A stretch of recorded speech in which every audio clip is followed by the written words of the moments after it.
Для меня ислам, неважно, будь я сотрудник университета или, так сказать, будь я, так сказать, простой человек, кто угодно, для меня ислам — это просто фундаментальная основа жизни, это система жизни, без которой не мыслю себя как человек. А моя основная профессия — это толкование текстов. Я филолог.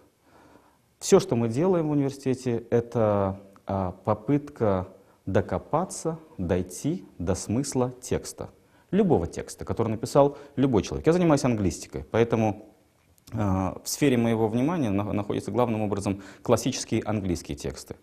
Ну, собственно говоря, упражнения по выявлению смысла текста, по, так сказать, закапыванию вглубь, нахождению каких-то тонких сторон и нюансов того, что написали классики в различные периоды жизни, никак не противоречит моим, так сказать, основополагающим, фундаментальным взглядам мусульманина.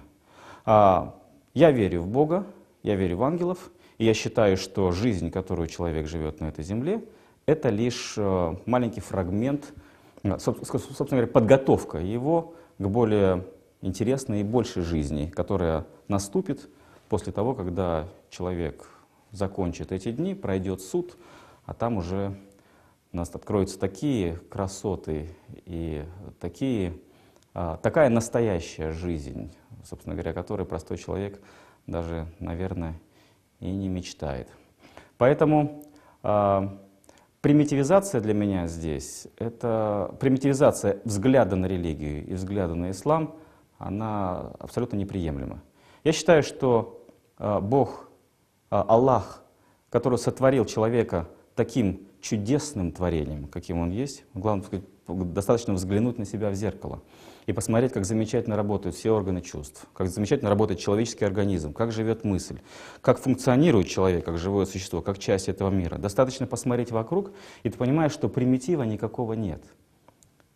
Любая самая сложная деталь, самый сложный механизм, который создает человек, она будет всегда уступать той сущности, которая создана Богом.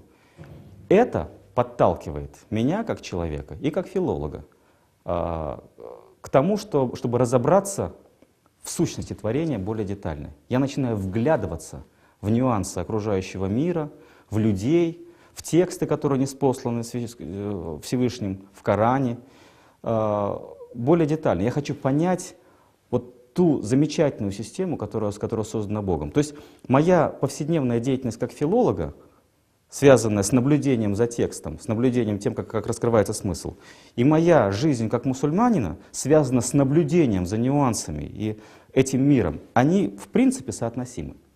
Это наблюдение за деталями, за нюансами, попытка изучить существование и жизнь системы.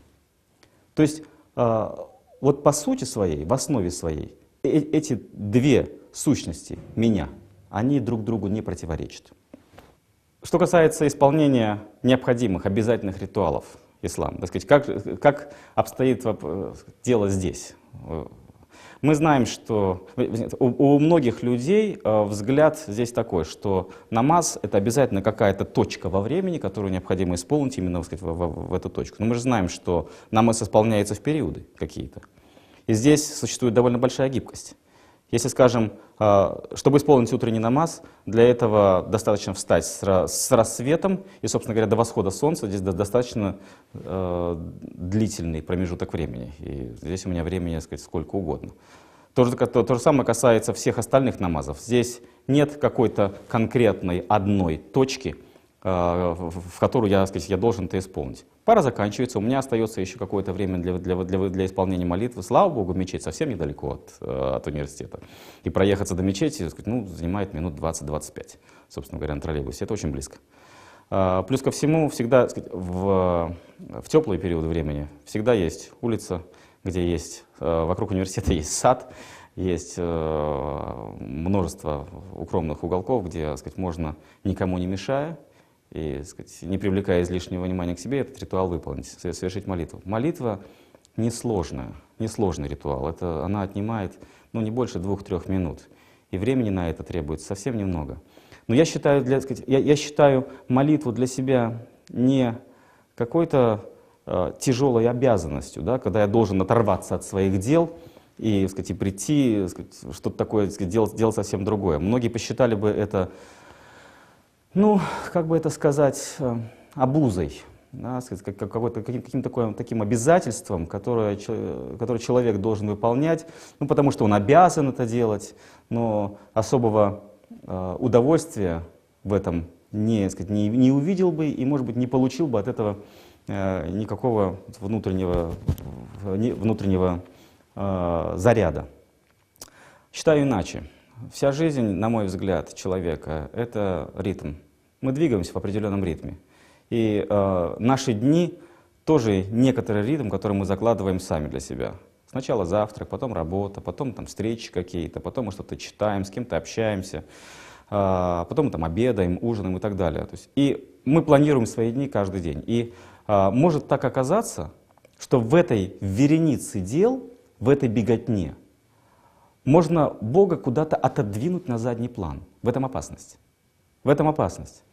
И поэтому такие значимые перерывы ритма и возвращение к ритму более спокойному, когда ты забываешь обо всем вокруг, ты сосредотачиваешься только на своем поклонении Всевышнему.